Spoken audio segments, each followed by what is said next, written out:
हाल ही में लॉन्च किया गया सैमसंग का गैलेक्सी Z Fold 3 उनका सबसे ज्यादा एम्बिशियस, सबसे ज्यादा मेहनत वाला स्मार्टफोन है जिसमें उन्होंने बहुत ज्यादा टाइम और एफर्ट लगाया है। इस फोन के अंदर अब आता है IPX8 रेजिस्टेंस।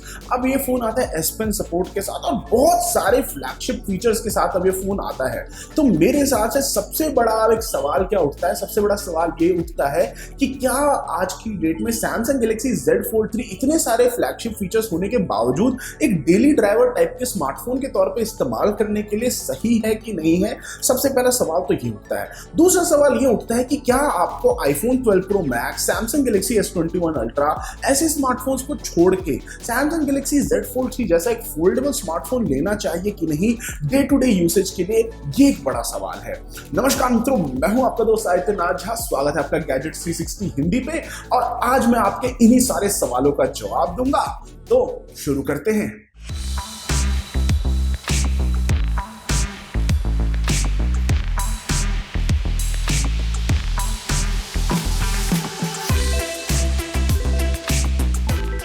अगर हम बात करें डिजाइन और डिस्प्ले के बारे में तो Samsung Galaxy Z Fold 3 जो है वो एकदम वैसा ही लगता है जैसा कि उसका प्रेडेसेसर था Samsung Galaxy Z Fold 2। थोड़े बहुत माइनर यहाँ पर डिजाइन चेंजेस करे गए हैं पीछे वाले कैमरा मॉड्यूल के ऊपर, थोड़ा बहुत पतला भी है ये अपने प्रेडेसेसर से और जब इसको अनफोल्ड किया जाता है तब वो चीज दिखाई देती है। ओवरऑल जो इसका वजन है वो भी अब कम हो गया है 271 ग्राम्स पे। मुझे ये बात बहुत जबरदस्त लगी कि इसका जो फ्रेम है और ग्लास बैक पैनल है उस पर काफी हद तक अब एक मैट फिनिश दी गई है।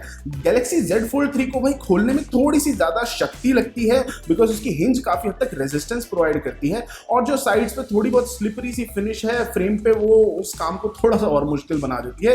जब आप इसको फोल्ड करते हैं तो Samsung Galaxy Z Fold 3 जो काफी हद तक बल्कि और बड़ा सा लगता है, लंबा फोन लगता है iPhone 12 Pro Max जैसा ही, बट काफी हद तक ये पतला भी है क्योंकि ये नैरो है, इसकी विड्थ उतनी ज्यादा नहीं है। इस फोन को अगर दो टुकड़ों में बांट के अगर देखा जाए तो आप देखेंगे कि ऊपर वाले हिस्से में आपको स्टीरियो स्पीकर्स मिलते हैं टॉप और बॉटम पे और एक माइक्रोफोन मिलता है और डुअल सिम कार्ड ट्रे मिलता है राइट पे और जो लोअर वाला पैनल होगा जो कि फोल्ड करने के बाद होगा उसके ऊपर बाकी माइक्रोफोन्स और USB Type-C पोर्ट आपको दिया जाता है। एक और बढ़िया brand new feature Samsung Galaxy Z Fold 3 का जो है वो इसका अंडर डिस्प्ले कैमरा, और जब ये एक्चुअली में काम कर रहा होता है तो जो सीमलेस डिस्प्ले का इफेक्ट होता है ना वो बहुत ही जबरदस्त लेवल का आता है। और इसी के अलावा Samsung Galaxy Z Fold 3 जो वो ऑलमोस्ट एक बेयर बोन्स लेवल के पैकेज में आता है, यानी कि आपको बॉक्स के अंदर कम सामान मिलता है। आपको सिर्फ एक सिम ट्रे इजेक्टर टूल मिलता है बॉक्स के अंदर, USB Type-C केबल मिलती है और आपको चार्जर अपना खुद का ही प्रयोग करना पड़ेगा। बड़ी चीज यहाँ पे ये है कि इन्होंने IPX8 रेटिंग दी है वाटर रेजिस्टेंस के लिए, जिसका मतलब ये हुआ कि इस फोन को आम दिनचर्या में रोजाना चलाने में काफी हद तक बढ़िया होगा। ज्यादातर फोल्डेबल फोन्स जो आते हैं उनमें ऐसी कोई रेटिंग नहीं होती, कोई डस्ट प्रोटेक्शन, कोई वाटर प्रोटेक्शन नहीं होती। तो एक बहुत ही बढ़िया स्टेप है कि यहाँ पे इन्होंने ऐसी कोई चीज ऐड करी है एंड इससे थोड़ा सा कंज्यूमर कॉन्फिडेंस बढ़ेगा उस प्रोडक्ट के अंदर। जो Samsung Galaxy Z Fold 3 है वो सपोर्ट करता है Samsung के S Pen Fold एडिशन को भी और नए S Pen Pro को भी, बट जो बाकी Samsung के पुराने Galaxy Note वाले फोन से उनके अंदर से लिए गए S Pen जो है वो अब इस पे काम नहीं करेंगे। और दुखद बात ये भी है कि Samsung ने फोन के साथ बंडल नहीं करा है S Pen एक्सेसरी को, तो एक ऑप्शनल एक्सेसरी है जिसको आपको अलग से अपना पैसा खर्च करके खरीदना पड़ेगा।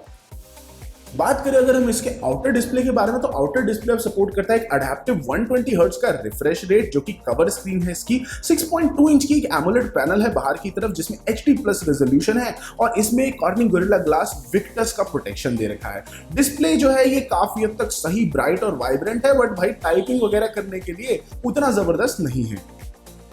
असली हीरो इस गेम का तो वो फोल्डिंग डिस्प्ले है जो आपको अंदर मिलता है। ये एक एमोलेड 7.6 इंच का डिस्प्ले है और इसके अंदर बड़ी हाई रेजोल्यूशन दे रखी है 2208x1768 पिक्सल्स की। HDR10 प्लेबैक को सपोर्ट करता है, 120 हर्ट्ज रिफ्रेश रेट भी इसके अंदर दे रखी है। सैमसंग ने इस बार क्लेम किया कि भाई एकदम ही स्ट्रॉन्ग और पतली वाली अल्ट्रा थिन ग्लास इन्होंने यूज करी है एमोलेड डिस्प्ले के ऊपर, जो कि पहले वाले वर्जन से ज्यादा ड्यूरेबिलिटी आपको प्रोवाइड करेगी Z Fold 3 पे। जो मेन डिस्प्ले वो काफी हद तक बढ़िया है कंटेंट कंजम्पशन के लिए। जो स्टीरियो स्पीकर से साउंड आता है वो काफी हद तक बढ़िया है और बहुत ज्यादा लाउड भी जाता है। इसी के अलावा वीडियोस के अलावा जो Galaxy Z Fold 3 का मेन डिस्प्ले वो बढ़िया है बुक्स वगैरह पढ़ने के लिए भी, और आप नॉवेल्स और कॉमिक बुक्स वगैरह भी आराम से इसमें पढ़ सकती हैं। गेम्स वगैरह भी बढ़िया लगते हैं इस डिस्प्ले पे। आप कोई भी गेम खेल रहे हो, कैसी भी गेम खेल रहे हो, बढ़िया एकदम मजा आ रहा होता है। और मतलब इसमें प्रोडक्टिविटी ऐप्स भी बढ़िया चल रहे होते हैं। गूगल शीट्स हो गई, कोई भी ऐसी एप्लीकेशन जिसको एक बड़ी स्क्रीन चाहिए ज्यादा कंटेंट दिखाने के लिए, उसको बहुत ज्यादा बेनिफिट होगा इस स्मार्टफोन पे रन होके, बिकॉज आपको ज्यादा डिस्प्ले एरिया मिल रहा है उसी एप्लीकेशन को देखने के लिए। तो माइक्रोसॉफ्ट ऑफिस और गूगल शीट्स जैसे ऐप को चलाना ज्यादा बढ़िया है। अब कुछ कुछ एंड्रॉइड ऐप्स ऐसे हैं जो कि बड़ी स्क्रीन पर सही से अडेप्ट नहीं करते और उनको भाई करना चाहिए, जैसे कि स्लैक हो गया। और कुछ कुछ तो ऐप्स ऐसे हैं जो कि सही से चलते ही नहीं है, जैसे कि इंस्टाग्राम वगैरह। अब आपको अपने फोन को बंद करना पड़ेगा अगर आप किसी इनकमिंग कॉल को रिसीव करना चाहते हैं या लाउड स्पीकर को यूज करना चाहते हैं। वीडियो कॉल्स के लिए जो बाहर की तरफ इन्होंने सेल्फी कैमरा दे रखा है वो काफी हद तक बढ़िया शार्प और क्लियर पिक्चर देती है। अब तक एकदम प्यार से संभल संभल के चलाने पर मुझे ऐसा उतने ज्यादा बिल्ड इश्यूज वगैरह नहीं दिखाई दिए गैलेक्सी Z Fold 3 पे, पर इतना प्यार से चलाने के बावजूद नाखून का थोड़ा सा एज लग जाने की वजह से डिस्प्ले पे साइड पे थोड़ा सा मार्क्स आ गए हैं। तो ये एक ऐसी चीज है जिसकी वजह से सैमसंग ने अलग से एक S Pen डेवलप करा है जस्ट Z Fold 3 के लिए। एंड चाहे कुछ भी बोलो भाई, है तो ये फोल्डिंग डिवाइस ना, इसकी ड्यूरेबिलिटी तो अभी उतनी भी नहीं है जितनी इसकी बाहर वाले खुद के डिस्प्ले की ड्यूरेबिलिटी है। इंटरनल डिस्प्ले की ड्यूरेबिलिटी पे आई थिंक अब धीरे धीरे हम वहां पे पहुंच रहे हैं, जब धीरे धीरे और बढ़िया होती जाएगी जनरेशन ओवर जनरेशन ड्यूरेबिलिटी। पर अभी भी सुपर केयरफुल यूसेज के बाद भी थोड़ा बहुत दिक्कतें होने की संभावना है। एक और जबरदस्त फीचर जिसको आप इनेबल कर सकते हैं वो कवर स्क्रीन मिररिंग। इसको आप होम स्क्रीन सेटिंग्स में पाएंगे और इसमें बस एक छोटा सा ये काम ये करता है कि जो भी ऐप और विडजेट लेआउट है एक स्क्रीन का वो दूसरी स्क्रीन पे वो मिरर कर देता है। तो जो स्टैटिक रो ऑफ आइकन्स होती है बॉटम पे, उसमें से फर्स्ट 5 जो मेन स्क्रीन के आइकन्स है उनको मिरर कर दिया जाएगा आउटर स्क्रीन पे। तो आपके डे टू डे यूसेज को थोड़ा आसान कर देगा। अब आइए बात करते हैं परफॉर्मेंस और यूआई के बारे में। स्पेक्स वगैरह के मामले में इसके अंदर आपको मिलता है सबसे top of the line Qualcomm Snapdragon 888 chipset, 12GB RAM, 256GB और 512GB स्टोरेज के साथ। ऑथेंटिकेशन वगैरह करने के लिए आपको इसमें मिलता है फेस रिकॉग्निशन, जो आप किसी भी इसके सेल्फी कैमरा बाहर वाला या फिर अंदर वाला उनकी मदद से आप फेस रिकॉग्निशन कर सकते हैं, फेस अनलॉक कर सकते हैं। फिंगरप्रिंट सेंसर यहाँ पे दे रखा है, पावर बटन के अंदर ही इंटीग्रेटेड, काफी हद तक बढ़िया डिजाइन है मेरे हिसाब से। एंड एक हफ्ता सैमसंग गैलेक्सी Z Fold 3 के साथ गुजारना मेरे हिसाब से थोड़ा सा कम था, बट परफॉर्मेंस जो थी पूरे हफ्ते बढ़िया एकदम जबरदस्त थी। एप्स आराम से सही से चल रहे थे, एक स्क्रीन से दूसरे स्क्रीन में उनको जाने में कोई ज्यादा मेहनत नहीं लग रही थी और काफी हद तक सब कुछ फ्लूइड और एकदम स्नैपी एक्सपीरियंस फील हो रहा था, फास्ट फील हो रहा था। टाइपिंग वगैरह के बारे में अगर मैं बात करूं तो हमेशा फोन को अनफोल्ड करना पड़ता था और मेन स्क्रीन को यूज करना पड़ता था टाइपिंग करने के लिए, क्योंकि वो ज्यादा कंफर्टेबल एक्सपीरियंस था। जो कीबोर्ड है वो ऑटोमेटिकली स्प्लिट हो जाता है 2 सेक्शंस के अंदर, ताकि आप अपने थंब्स की मदद से उसको आराम से अंगूठों से पहुंच सकें।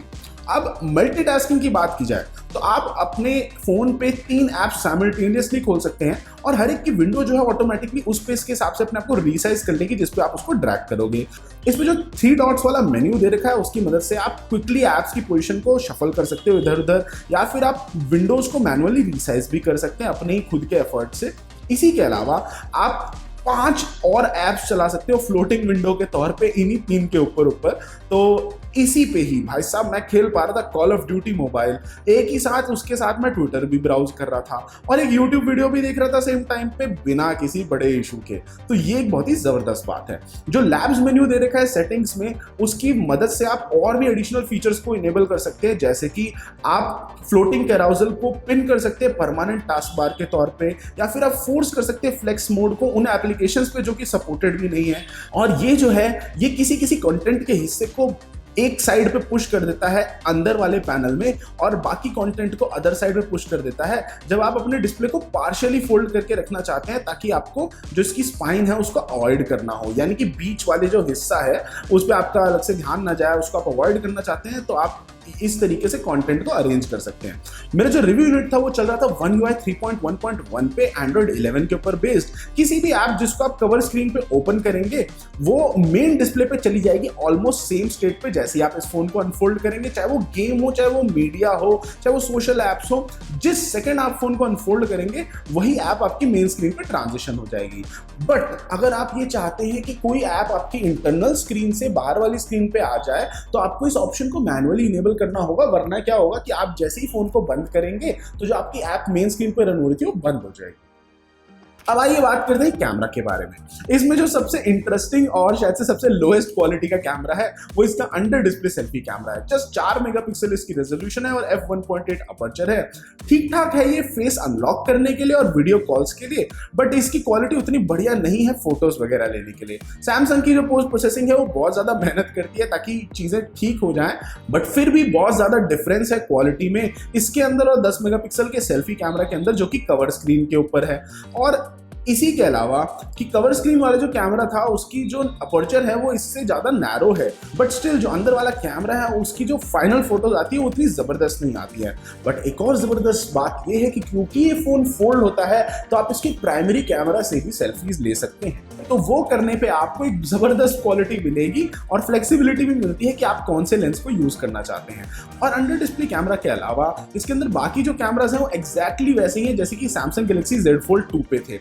अब क्या है कि 2x जो टेलीफोटो कैमरा है उसको OIS भी प्रदान कर दिया गया है, तो वो एक जबरदस्त अपडेट है मेरे हिसाब से। जो मेन कैमरास है वाइड, अल्ट्रा वाइड और टेलीफोटो सबके अंदर 12 मेगापिक्सल का सेंसर है। मुझे बढ़िया लगता है कि अगर कैमरा इंप्रूवमेंट जो कि हमने S21 अल्ट्रा में देखे थे वो इस फोन पे आ जाते तो और ज्यादा मजा आता, जैसे कि लेजर ऑटो फोकस हो गया या हायर ऑप्टिकल टेलीफोटो मैग्निफिकेशन हो गई कि मतलब आप और ज्यादा ऑप्टिकल जूम कर पाते, बट वो चीजें अभी यहाँ पे नहीं देखने को मिलती।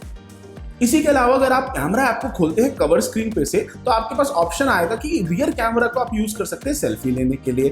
Z Fold 3 को अगर आप आधा खोलेंगे तो आपको जितनी भी रीसेंट फोटोज और वीडियोस हैं वो लेफ्ट पे दिखाई देंगी और जब व्यू फाइंडर और उसके कंट्रोल्स होंगे वो राइट पे होंगे। अगर आप उसी हाफ फोल्डेड स्टेट में इसको लैंडस्केप ओरिएंटेशन में ले जाएंगे तो इस फोन के जो कंट्रोल्स होंगे कैमरा के वो मूव कर जाएंगे बॉटम पे और प्रीव्यू आ जाएगी वहां पे आपकी लास्ट फोटो की। जो कैमरा परफॉर्मेंस है ओवरऑल काफी हद तक बढ़िया है, उतनी जबरदस्त नहीं है जैसे कि मान लो S21 अल्ट्रा में थी।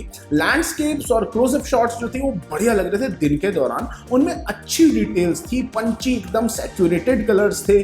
फाइन जो डिटेल्स होती जैसे कि टेक्सचर वगैरह हो दूर की चीजों पे वो उतनी ज्यादा तरीके से रिजॉल्व नहीं थी, मतलब उनमें उतने ज्यादा रेजोल्यूशन नहीं दिख रहा था जितना कि S21 अल्ट्रा में दिखाई देता है। बट सही में यार मतलब आपको मेहनत करनी पड़ेगी डिफरेंसेस ढूंढने के लिए इन पिक्चर्स के बीच में। और जो क्लोजअप शॉट्स थे उनमें काफी हद तक अच्छा खासा बैकग्राउंड ब्लर था अच्छे खासे डिटेल्स के साथ, तो देखने में काफी हद तक बढ़िया लग रहा था।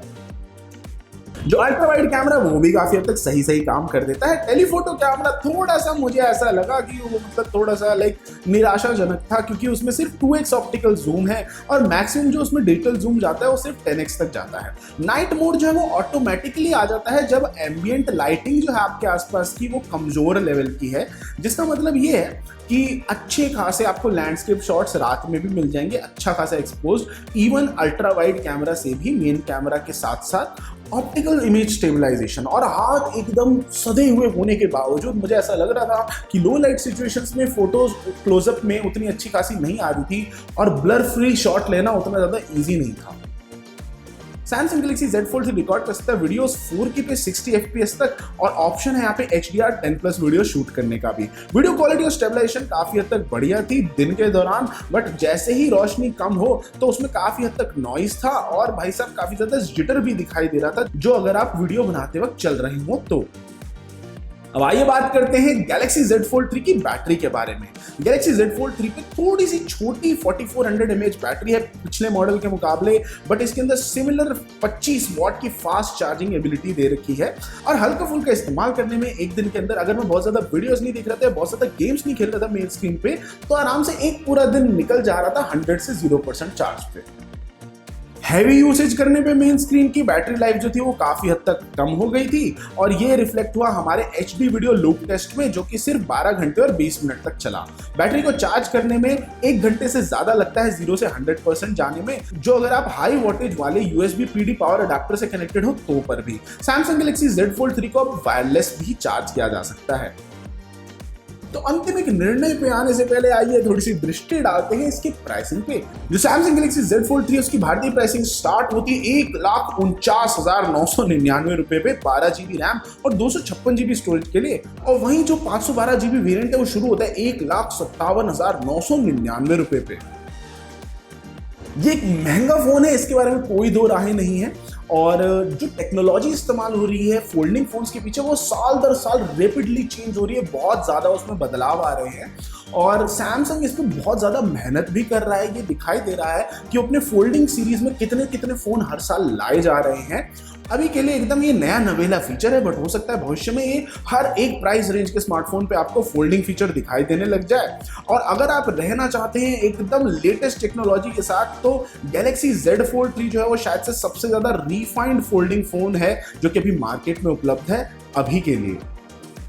जो लोग अभी मार्केट में उतरे हैं नया फ्लैगशिप लेवल का एंड्रॉइड स्मार्टफोन लेने और अभी चूज नहीं कर पा रहे हैं कि भाई सैमसंग गैलेक्सी Z Fold 3 लें या S21 अल्ट्रा लें, तो अगर आपके लिए मेन प्रायोरिटी है बेटर कैमरा और अच्छी बैटरी लाइफ, तो डेफिनेटली आप S21 अल्ट्रा लीजिए। बट अगर आपके लिए ज्यादा प्रायोरिटी ये है कि एकदम कटिंग एज का आपके पास डिजाइन हो, एकदम ब्रेक थ्रू टेक्नोलॉजी वाला फोन हो, और आप इसकी जो छोटी छोटी खामियां हैं जैसे कि थोड़ा बहुत एर्गोनॉमिक्स में, यूजेबिलिटी में कुछ अलग तरीके से आपको इस्तेमाल करना पड़ेगा, थोड़ा प्यार से इसको संभल के चलाना पड़ेगा, अगर आप इन चीजों के साथ रह सकते हैं तो सैमसंग गैलेक्सी Z Fold 3 भी आपके लिए एक जबरदस्त कटिंग एज ऑप्शन हो सकता है। तो दोस्तों इस वीडियो के लिए इतना ही। अगर आपको वीडियो पसंद आया इसको लाइक करें, शेयर करें, गैजेट्स 360 हिंदी को सब्सक्राइब कीजिए। नीचे वो एक छोटी सी प्यारी सी घंटी दे रखी कोने में, उसको श्रद्धालुओं के बजा दीजिए। और मैं आपसे मिलता हूं अगली वीडियो में।